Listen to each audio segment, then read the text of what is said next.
चोरी की वजह से एनडीए जीती।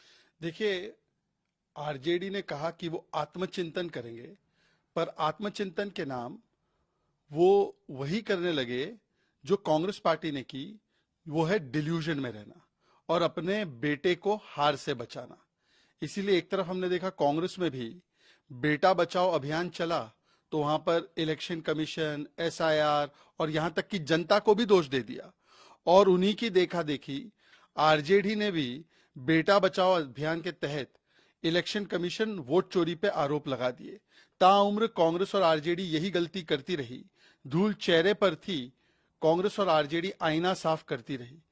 इन दोनों को प्रचंड हार मिली है, दोनों नेपो किड्स को, परंतु ना आरजेडी वाले तैयार है कि सच को स्वीकारे, ना कांग्रेस तैयार है वो सच को स्वीकारे, क्योंकि ईसीआई पर बहाना देकर वो अपने परिवार को बचाना चाहते।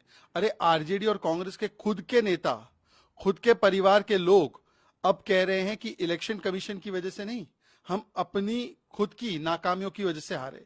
रोहिणी जी ने तो बताया कि किसकी वजह से हारे। तो आरजेडी ने रोहिणी जी को नकार दिया है और तेजस्वी बचाओ आंदोलन में लगी हुई है। बयान आ रहा है, उन्होंने कहा कि ये उनका अंदरूनी फैमिली का मैटर है और वो इसे खुद सॉल्व कर सकते हैं। देखिए, हम तो मानते हैं कि जो रोहिणी जी ने और जो भी उनके साथ हुआ, ये वैसे तो अंदरूनी पारिवारिक और पार्टी का मामला है, पर क्योंकि सार्वजनिक पटल पर आकर किसी ने बताया कि कैसे उन्हें चप्पल दिखाई गई रमीज के द्वारा, किसी ने बताया कि कैसे उनके साथ बदसलूकी, गाली गलौज, हाथापाई की गई, तो क्या एक बेटी की चिंता पूरे देश की चिंता नहीं होनी चाहिए, पूरे प्रदेश की चिंता नहीं होनी चाहिए? और लोगों के मन में यह सवाल निर्माण हो रहा है कि यदि घर की बेटी सुरक्षित नहीं, संरक्षित नहीं, सम्मानित नहीं, तो सोचिए बिहार की बेटियों के साथ क्या होता अगर गलती से सत्ता में आते।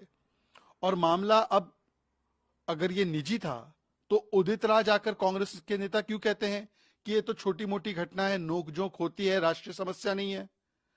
इसी बात पर अब प्रियंका वाड्रा को भी, तेजस्वी जी को भी, राहुल गांधी जी को भी स्टैंड लेना चाहिए, क्योंकि ये सामाजिक न्याय और लड़कियों लड़ सकती हूं की बड़ी बातें करते हैं, पर घर में ना सामाजिक न्याय है, ना घर में लड़की हूं लड़ सकती हूं हो रहा है।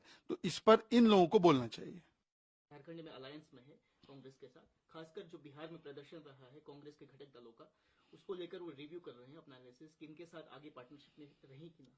देखिए, इंडी अलायंस में कभी कोई मिशन या विशन नहीं था। ये केवल अपने अपने एम्बिशन को लेकर, अपने अपने करप्शन को छिपाने के लिए, अपने अपने कंफ्यूजन और डिवीजन के साथ मोदी जी और बीजेपी के खिलाफ ऑब्सेशन के लिए एक तो हुए, पर कितने दिन एक रह पाते। और इसीलिए जैसे ही सत्ता नहीं मिली इन लोगों को, तो वैसे वैसे वो टुकड़े टुकड़े होते गए। पहले दिल्ली में गठबंधन था कांग्रेस और आप का, निकाह हुआ था, तलाक हो गया। पंजाब में तो कभी हुआ ही नहीं अलायंस, बंगाल में अलायंस चल ही नहीं रहा, वहां से तो आवाजें ये आ रही है टीएमसी की कि राहुल हटाओ, ममता जी को लाओ और इंडिया अलायंस बचाओ। महाराष्ट्र में आप देखेंगे तो महाविकास अघाड़ी, महाविभाजन अघाड़ी बन चुकी है, अकेले अकेले चुनाव लड़ने की बात हो रही है। बिहार में अभी जो महागठबंधन के नाम पर तो महागठबंधन का चुनाव हुआ, वहां पर एक दूसरे के खिलाफ, कभी कांग्रेस लेफ्ट के खिलाफ लड़ती है, कभी लेफ्ट आरजेडी के खिलाफ लड़ती है, तो वहां पर भी किस प्रकार का अलायंस था हमने देखा।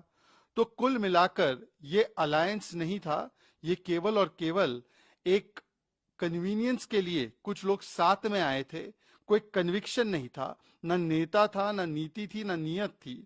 और इसीलिए अब जो रीजनल पार्टीज है उनको भी लग रहा है कि कांग्रेस एक लायबिलिटी है। जो भी कांग्रेस को छूता है, जो भी कांग्रेस के साथ जाता है, वो खुद भस्म हो जाता है। आरजेडी भस्म हुई बिहार में, उत्तर प्रदेश में भी हमने देखा था एक समय पर अखिलेश जी का क्या हाल हुआ था, उससे पहले हमने देखा है कि महाराष्ट्र में उद्धव सेना का क्या हाल हुआ है। तो कोई भी साथी अब कांग्रेस के साथ नहीं रहना चाहता, क्योंकि कांग्रेस एक परजीवी पार्टी है। उनका वोट बैंक लेकर कांग्रेस खड़ी हो जाती है और रीजनल पार्टी को पूर्ण तरीके से ध्वस्त करती है। उनका एक बयान आया था कि जो कश्मीर में हुआ है शायद इनजस्टिस हुआ है, इसीलिए रेड फोर्ट में आतंक हमला हुआ है, तो इसलिए वो उसको जस्टिफाई कर रहे हैं।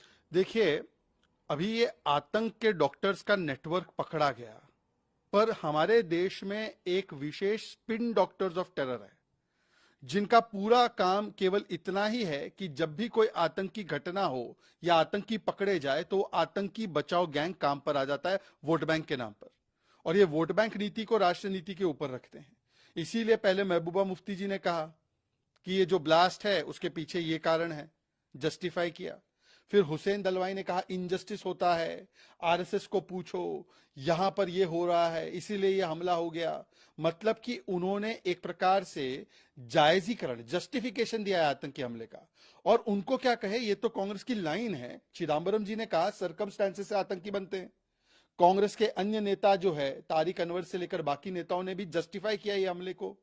कांग्रेस की एक नेत्री है अनुमा आचार्य, उन्होंने तो कहा कि दिल्ली ब्लास्ट इसलिए हुआ क्योंकि पोल्यूशन से ध्यान भटकाना था। अबू आजमी समाजवादी पार्टी के कहते हैं कि निर्दोष लोगों को पकड़ा गया। तो कुल मिलाकर इनकी जो पूरी जमात है, इंडिया अलायंस की जमात, अफजल गुरु की पैरवी करना, याकूब की पैरवी करना, नक्सलियों को शहीद बोलना, बाटला हाउस एनकाउंटर में आंसू बहाना, ओसामा जी कहना, हाफिज सईद साहब कहना, ये कहते कहते आज फिर से वो आतंक की पैरवी कर रहे हैं, आतंक को कवर फायर दे रहे हैं, क्योंकि इनके लिए राष्ट्र नीति, सुरक्षा नीति के ऊपर है वोट बैंक नीति।